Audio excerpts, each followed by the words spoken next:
Welcome to the Clinton Presidential Center. My name is Lena Moore, and I'm the Deputy Executive Director of the Clinton Foundation.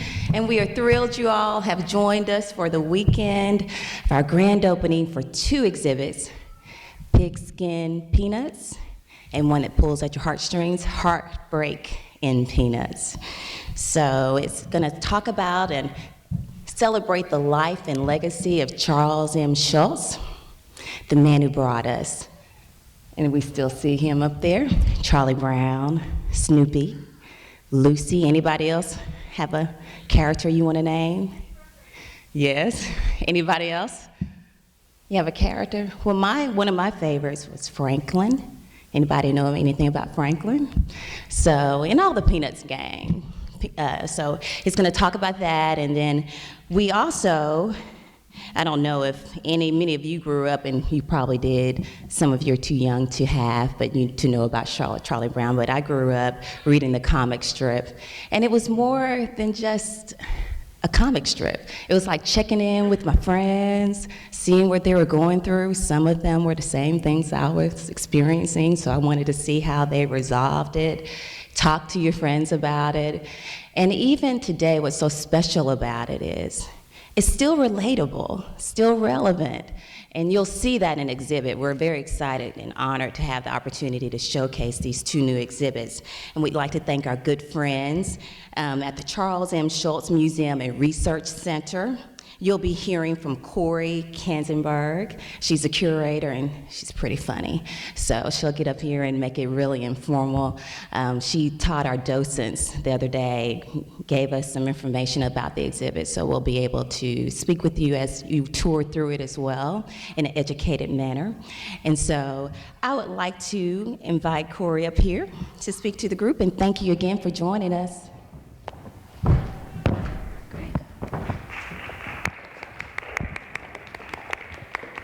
Hi, everybody. Oh, great, you can hear me. Oh, this is a nice group today. So many kiddos here. So we're watching a cartoon when you walked in. Have you guys all seen A Charlie Brown Christmas? Yeah, oh, cool. It's one of my favorites. How about It's the Great Pumpkin, Charlie Brown? Oh, you know that one too? Yeah, and I heard you have some favorite characters. I heard somebody say Schroeder and Franklin. I'm sure, does anybody know the little yellow bird and what his name is? Woodstock, that's right. Let me grab, I have a clicker up there somewhere.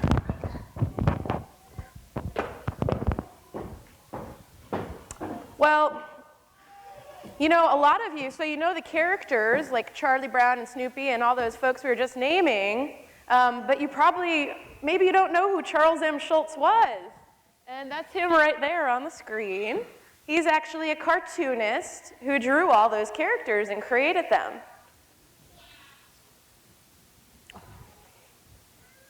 And for the adults in the audience, I thought I would mention that there is a Clinton connection here. This letter, I'm sorry for such a bad reproduction. I heard the original's coming here for this exhibition, but it was to Hillary Rodham through Wellesley College when she was in their internship program. It's from Charles M. Schulz, the creator of Peanuts, and he's congratulating her on her term of office as a government president.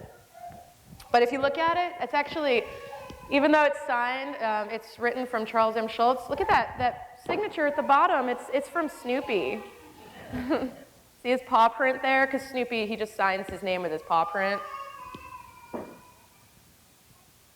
And a letter from the president, Bill Clinton, on White House stationery. Look at that. If you can you read the inscription? It says, "Peanuts showed me a lot about life that I have seen reflected in 2.5 decades of politics and public service, not to mention parenting." And now grandparenting. Some pretty harmless political cartoons, but the top one shows Secretary Clinton. It's in regards to the Hamas and Israel diplomatic relations, but this one relates to one of our exhibitions. So this is President Clinton, and who is he dressed up like? Can you tell? Like Charlie Brown. He's got that shirt on, and he's looking at an empty mailbox for Valentine's, but he didn't get any because look who did. Socks. Socks got all the Valentines, the cat. And in Peanuts, it's Snoopy that gets all the Valentines, and not Charlie Brown. Oh, and this is where I work. We're in California, Santa Rosa, California. It's north of San Francisco. So if that looks familiar, it's the Golden Gate Bridge. We're about an hour north there. So who do you think this is? No idea, right? So this is Charles M. Schulz. Maybe he was just a little bit younger than most of you guys. He was born in 1922. That's kind of a while ago. And he always wanted to be a cartoonist. Do you guys like to draw? Yeah, you like to draw? Cool. Well, he liked to draw from a very young age, and he always really wanted to draw a comic strip. In fact, when he was born, one of his uncles gave him a nickname that stuck with him the rest of his life. So most people don't call him Charles M. Schulz, unless you're me and maybe for a living you talk about him. But his friends and family and people that were close to him called him Sparky. And that's a nickname that he got from a cartoon character, a cartoon horse called Sparkplug from a comic strip called Barney Google. It's published a long time ago. So that's little Sparky. And in the comic strip, Peanuts, Charlie Brown, his dad is a barber. He cuts hair for a living. And in fact, Charles Schulz, his father was also a barber. And that's him there on the ends. The bow tie and glasses right here. And this is his mother, Dina. Who's that? That's the family dog. So growing up, he had a dog. So in addition to drawing Snoopy, he had a lot of pets himself. Do you guys have dogs and cats? Yeah? Cool. So this dog became kind of important to Schulz because he inspired the creation of Snoopy. And check it out. You see that little dog right there in the corner that's drawn there? Oh, maybe my laser won't work. There it goes. Right here. So that's a drawing of the dog we were just looking at and the dog in this photograph. And that's Charles Schulz. He's a young man feeding his dog. But this is his first published cartoon. And he was very young when he created that. He was still a kid, probably about your age. And this is published in a newspaper under something called Ripley's Believe It or Not, because Spike, the dog, his dog, it says he was a hunting dog that ate pins, tacks, and razor blades. He also knew like 50 English words, supposedly. He's a very smart dog, sort of like Snoopy was a very smart dog. So growing up, Charles Schulz told his parents he wanted to be a cartoonist. I mentioned that he always wanted to do that, and they sent him to art school. But before he had a chance to find a job as a cartoonist, he was sent away to serve in World War II. And here are some pictures of him and his army buddies in 1943. And some photos he took while serving. But when he came back, he decided that he was going to work for the school where he got his art instruction lessons. It was a school called Art Instruction, Inc. And it was kind of a different type of school where you didn't go to class there, but you actually would create your artwork and mail it away. So I'm sure none of you guys do that for school. You probably sit in a classroom. So what he would do as a teacher was grade work that was mailed to him and send it back to his students. And that's him way in the back there, sitting at that desk. And this became really important like later on. So you're like, that's not those characters that I know. That's not Charlie Brown and Frida and Linus. But he named those characters after real people. He didn't base their personalities on those people, but that is where they got their names. So that's Charlie F. Brown, as you can see, Frida Rich with her naturally curly hair, and Linus Moore, a more recent photo of Linus. Yeah. So check out these cartoons. It's not Charlie Brown and Snoopy yet, is it? But when he was starting to look for work as a cartoonist, he drew other cartoons, Charles M. Schulz, or Sparky, as we're calling him, I don't know if you guys can read this cartoon, it usually gets laughs out of the adults in the crowd. This is drawn for the Saturday Evening Post. It was a magazine that was the first to reach 2 million subscribers in America. And it says, we're taking up a collection for one of the girls in the office who is not going to get married or leave, but feels that she is stuck here for the rest of her life. So, and then at around the same period, so these were created between 1947 and 1950. And around the same period, he drew something called Little Folks. And you can see it's by Sparky, his nickname. And these look like Peanuts characters. And in fact, Little Folks is the cartoon where Charlie Brown is named. But in 1950, also a long time ago, Schulz gets his big break. And Peanuts begins to be published in just 7 newspapers. Now I have to say, by the time Schulz passed away in 2000, Peanuts was being circulated in 2,600 newspapers and 75 countries. So it grew quite a bit from just 7.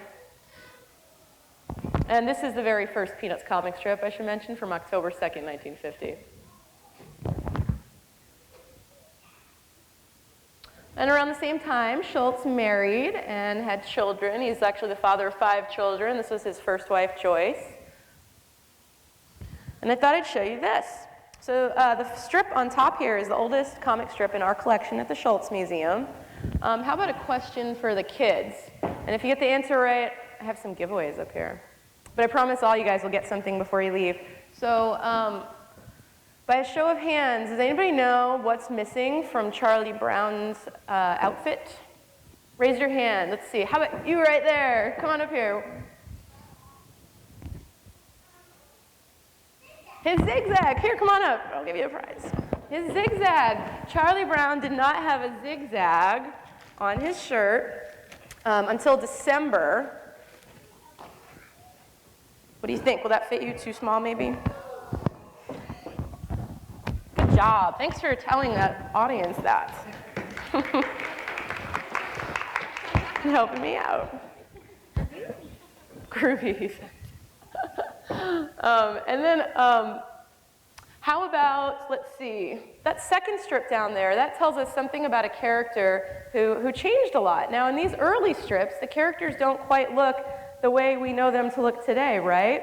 How about another volunteer from the audience? Can you tell me who that character is in the second strip?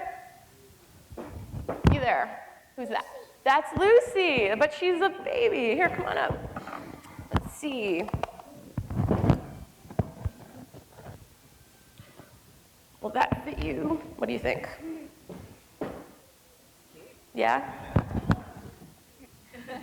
Thanks. What's your name? Amber. Amber. Good job, Amber. Okay. So Lucy wants her teddy bear, but and she's yelling for her father in that strip, but she's actually thrown it out of the crib herself. So anyway. And how about one more question about these early strips? Because there's another character that changed quite a bit, probably more than any of the other characters, in the 50 years that Peanuts was published. So another show of hands. Who could tell me, do you guys know who the dog is in the top strip? How about you back there? That's Snoopy. Here, come on up. Okay, and for that, I think you get a Snoopy. Great job, you guys. We've got some people that really know about Peanuts in this room. So as time goes on, I said, Peanuts went from 7 newspapers to 2,600. And here's a picture of Schulz with the first Peanuts toys. They were actually manufactured in 1958. And if you were in the lobby today, you would have seen something that looks a lot like that Snoopy right there. And then this is a very well-worn Charlie Brown. He usually has a red shirt on. But there's giant replica statues of these in the museum based on these figurines from 1958. And of course, there's tons of Peanuts toys and products and books and things today. It's a huge industry, believe it or not.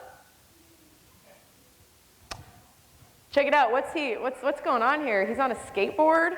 Yeah. Do you guys have parents that skateboard? This is Schulz and 4 of his 5 children. They're pulling him on a skateboard, having some fun at home in California. So he was born in Minnesota, but in 1958 moved to California, which is why our museum is in California. And in 1973, he remarried, and this is his second wife, Jeannie. I have to say she founded our museum, and get to have kind of a unique relationship with Jeannie. She comes in on a regular basis to the museum, and just really a big supporter of what we do. So this is kind of funny. Okay, so some of you said you like to draw, right? So this is a picture of Charles Schulz's drawing table. So it's a table that you sit at, and it's kind of at a bit of a slant, and that's how you create your art there. Well, he used the same table for years and years and years, and you can see it's kind of well worn. And we have that table at our museum. And here he is sitting at it in his studio. And here's some of his drawing materials. He's actually holding a pen. So if any of you, are any of you interested in being a cartoonist? Do you like drawing cartoons? Well, I'll tell you how Charles Schulz drew his cartoons just a little bit then. So first he would create these like sketches just on whatever paper was lying around, usually notepads. So here we have Charlie Brown holding a football with a baseball glove. I think he's a little confused. And Lucy is walking around in front of him. And he would draw things like this too. Let's see, can someone tell me who's hiding behind that tree there? It's kind of hard because it's just a sketch. How about you there in the back? That's Charlie Brown. Here, come on up.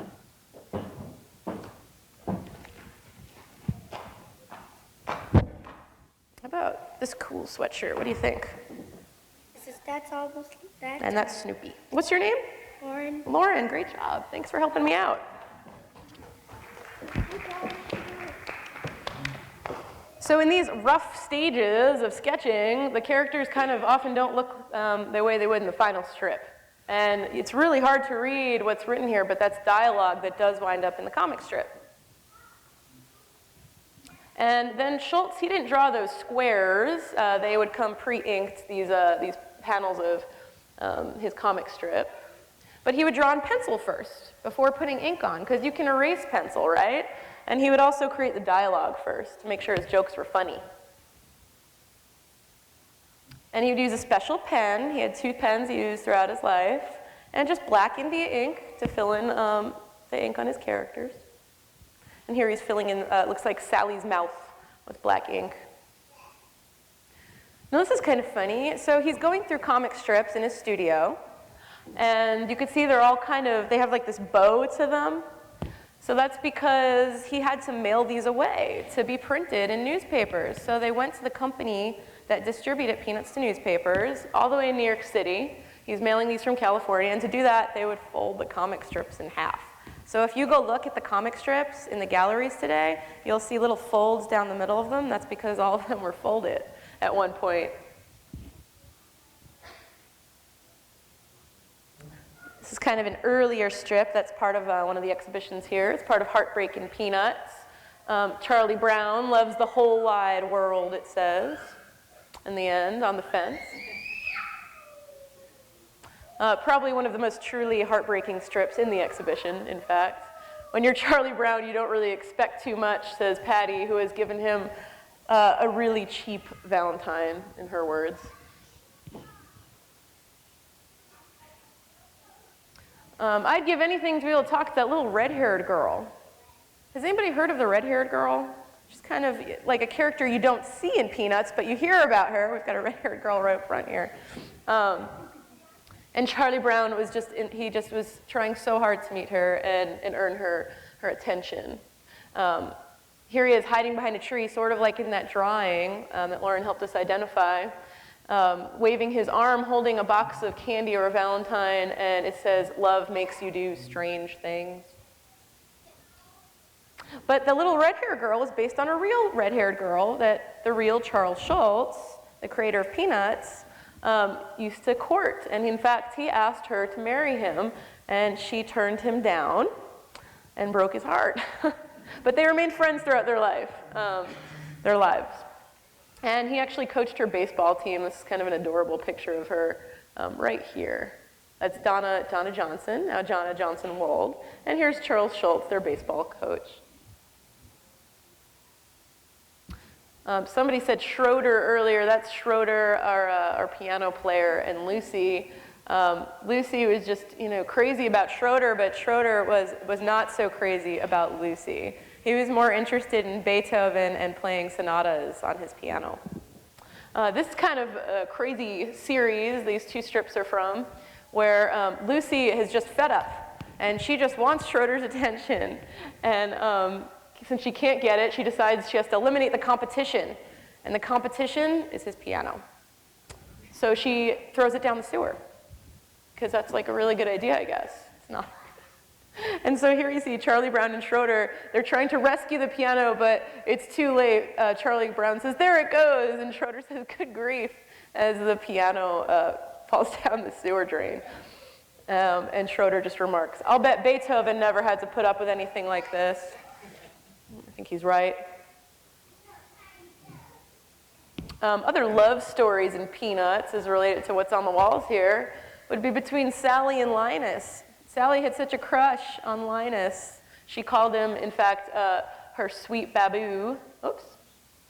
One more. She's writing to him. This is funny because she's writing a letter and it says, "Dear sweet baboo," but the phone rings and she says hello, and that's Linus on the other end saying, "I'm not your sweet baboo," and she writes, "You are too." So, and actually the term sweet baboo is what Charles Schulz called his wife Jeannie. But Snoopy, hardly ever has his heart broken. There was one beagle who left him for his brother. Does anybody know? Let's see. I have a couple more things. Who knows Spike's brother's name by a show of hands?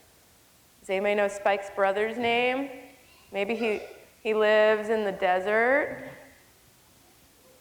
Okay, I'll just tell you. It's Spike. That was a hard one.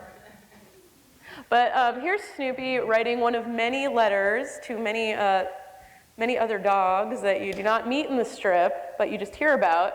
And he's saying, "Dear sweetheart, I think of you night and day. You're more precious to me than anything in the world." But Charlie Brown brings out his supper, and Snoopy just forgets all about it and throws away that love note.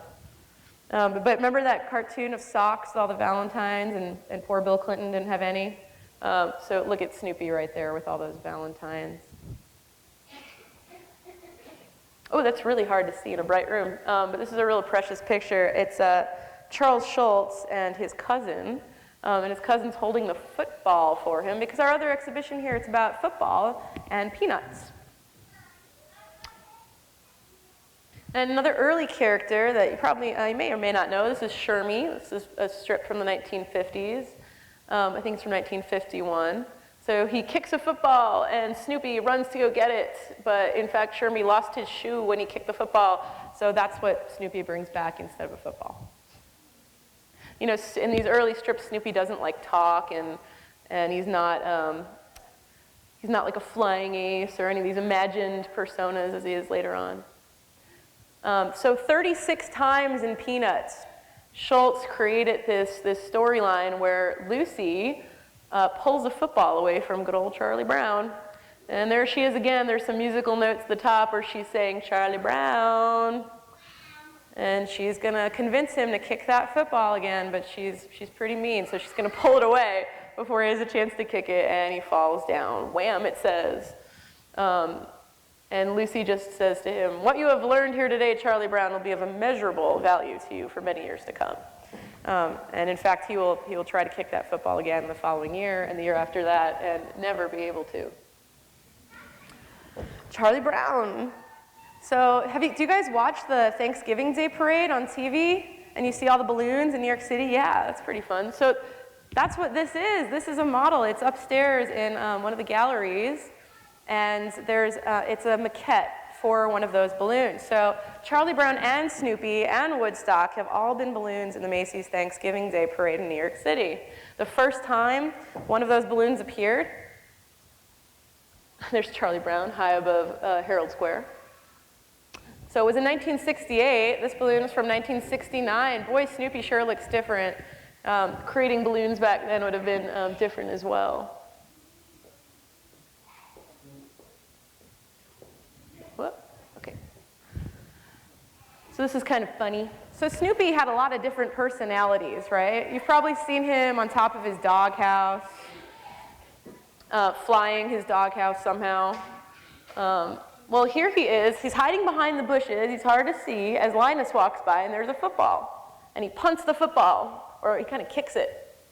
And Linus doesn't see him, and he's looking around. He's like, who did that, you know? But Snoopy from behind a tree, he thinks the mad punter strikes again. So that was one of his many personalities in Peanuts. Okay, and this is going to be a little bit more for the adults, but I'll just kind of quickly explain it. So Linus is kicking the ball to Sally. Sally falls on her back and says, explain Title IX to me again, will you? So Schulz was a very strong supporter of women's equality in athletics. And while he usually didn't use Peanuts as a platform for talking about different subjects he did do that with Title IX.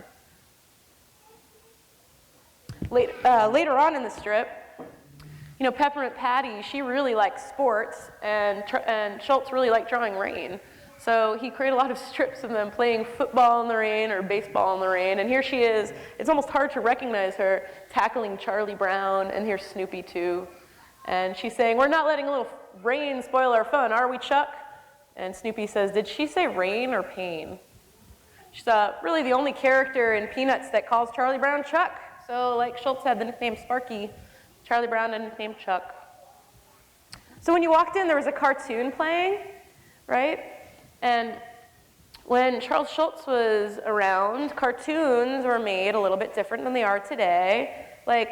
So how many of you have seen Big Hero 6? Okay, how about Penguins of Madagascar? All right, so you've seen kind of cartoons today. Those are all done with computers. So when Charles Schulz was around, they made cartoons using animation cells. So you had to draw and paint thousands and thousands of individual pictures just to make a character move on the pages. And this is an example from You're in the Super Bowl, Charlie Brown, of a storyboard. So it kind of guides the people that are going to be making those thousands of pictures so they know what to draw from scene to scene. And I'll just kind of close it up here before taking some questions. To some, this is considered kind of a farewell strip for Charles Schulz. It's on view upstairs. And you know, the last Peanuts comic strip was published February 13th, 2000. Just serendipitously, one day after Charles Schulz passed away. He worked very far ahead of schedule, so that was not planned. And here's Peppermint Patty and Marcy, and they're out in the rain, and Peppermint Patty really wants to continue playing football, but Marcy says, everybody's gone home, sir. You should go home too, it's getting dark. And Peppermint Patty says, we had fun, didn't we, Marcy? Yes, sir, we had fun. Nobody shook hands and said, good game. So let's see, with that, I have some more giveaways. Do we have, let's see, any grandparents in the room? No, maybe? Yeah? Okay. Well, usually I say who's got the youngest grandchild, but I think you're going to win that one, Anna, since you're the only one. And I'll give you a Snoopy for that grandchild. But do you guys have any questions about the characters? Yeah, there's a question right there. And there's a microphone actually coming towards you, so you can ask him. No, he doesn't know. Okay. Oh, we've got a question over here somewhere. Hi.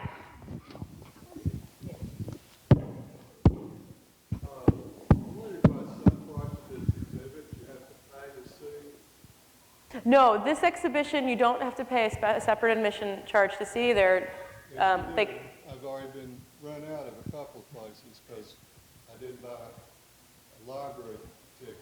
Oh, I see. There's not as extra cost with the library admission. It's just one cost, and it allows you to go in to see all the exhibitions. If you pay $7 and then $5 for it. Any other questions? How about one over here? I think I read, and I don't know if you mentioned that earlier, was Snoopy actually really named Sniffy when it started off? Oh, that's a great question. So Schulz wanted to name Snoopy Sniffy. He did not because he was walking past a newsstand one day and saw that there was a comic strip character in a different cartoon called Sniffy. And there is a Norwegian name, he's of Norwegian descent, a Norwegian word, and it's sort of a term of endearment called, I think it was Snoopin'. And his mother had thought that if they got another dog after Spike, that's what they would name the other dog. And so it was actually sort of a tribute to his ancestry and his mother, who actually passed away very young in 1943, a day before he went into the services. So yeah, that is where Snoopy comes from. So that's true. Yes, Sniffy, not Sniffy, but Snoopy. Any other questions? Yeah. Oh, younger member of the audience over here. Why are they named after people? Why did he what? Why are they named after people? Oh, why are the characters named after people? Well, he just, they thought they were great names. He thought Charlie Brown was a good name, could be a good name for a character, so that's where that came from his friend Charlie Brown. But Peppermint Patty's name, she's actually named after the candy. And he was walking past a candy dish. Your sister's named Lucy? Do you think she's named after the comic strip character? Probably not. Well, Lucy's last name comes from a real person, Von Pelt. The Schultz family lived next door to a family called the Von Pelts in Colorado in 1951. But yeah, it's a good question. Hi, do you have a question? Why does she call Peppermint Patty Sir? I think just because it's funny. Schultz probably just thought it was funny. And Peppermint Patty's always telling her not to call her Sir, but she does for decades. It started out when they were in camp together. She started calling her Sir. So I'm not sure. Another question? Oh, in the back. Is any of their parents characters? Or any of their parents' characters, like the cartoon characters, are their parents in the strip? Mm-hmm. So that's also a very good question. Schultz drew adults in Peanuts very early on. You would see them there's a few comic strips where Lucy, she was a really good golfer actually, and at this golf tournament you see the bodies of adults but you never see their heads. And the problem with drawing adults in Peanuts is that they're so up close in the strip, that if you drew adults it would change the whole perspective of the comic strip, and the characters would then be very far away to put a whole adult body in there. But usually in Peanuts, you guys probably know the adults from the animated cartoons, where you hear wah, wah, wah, wah, wah, right? Which actually, that sound is from a trombone, believe it or not. So, yeah. Do you have any other questions? Oh, another question in the back. I have 2 questions. Okay. The first question is, and I got here a little late, I don't know if you mentioned this at the beginning or not, but why is the strip referred to as Peanuts? Okay. What's the origin of that? And my follow-up to that is you mentioned Schultz's nickname being Sparky. I just wondered where that came from or what the origin of that was. Thank you. Okay, I'll answer both those questions. So, Peanuts. How did the strip get named Peanuts? Well, that wasn't Schultz's title for the strip. There's an earlier cartoon I had up on the screen that he drew called Lil Folks. It's like L-I''L. And he had preferred that name for the strip. But when he submitted Lil Folks for syndication or distribution by a company, the problem was that company, United Feature Syndicate, was distributing Lil Abner as well. So on the comics page, you'd have Lil Abner and then Lil Folks. That's maybe a little bit awkward. But the bigger problem was another artist at the time named Tak Knight had a cartoon called Little Folks. And indeed, we have a letter in our archives regarding Tak Knight's representatives and their worry about this being possible copyright infringement. So the people at United Feature Syndicate decided to come up with a different name for the strip, and Schultz, being so young and eager for this big break, went along with it, but throughout his whole life he would actually say he did not like the title Peanuts. He would prefer like good old Charlie Brown or Lil Folks, as I mentioned. And then you also asked about his nickname, Sparky. About 2 days after he was born, an uncle nicknamed him after a very popular comic strip character of the time named Sparkplug in the comic strip Barney Google by Billy DeBeck. So, and if you visited our museum in Santa Rosa, a lot of our docents, they knew Charles Schultz personally, and they will give you tours and kind of talk to you and say Sparky this and Sparky that. But me, I just say Schultz because I never met him, so, but it's very common to hear him called Sparky. Some of his army buddies called him Charlie, though. Any other questions? Yeah. Over here. I think a microphone's coming your way. Does Charlie Brown ever actually kick the football? I am so sorry, but Charlie Brown never kicks the football. He can't because if for Schultz, it wouldn't have been funny anymore because we're always expecting him to kick the football and then he doesn't, and that's the joke. But there is one time where Charlie Brown, he gets ill, and when he comes back, Lucy feels so terrible that she says she can't pull that football away from Charlie Brown. So unfortunately for Charlie Brown, what happens is that he goes to kick the football and he misses, and he accidentally kicks Lucy instead. So no, he doesn't get to kick the football, that poor kid. Yeah. Any other questions? No. Well, I do have some fun little things for everybody, because I know I had some giveaways, but not enough, but for everyone in the room. I've got some temporary tattoos of the characters. If you want to come up and grab a few, you're most welcome to. And with that, I think that's probably it. So, yeah, you're welcome.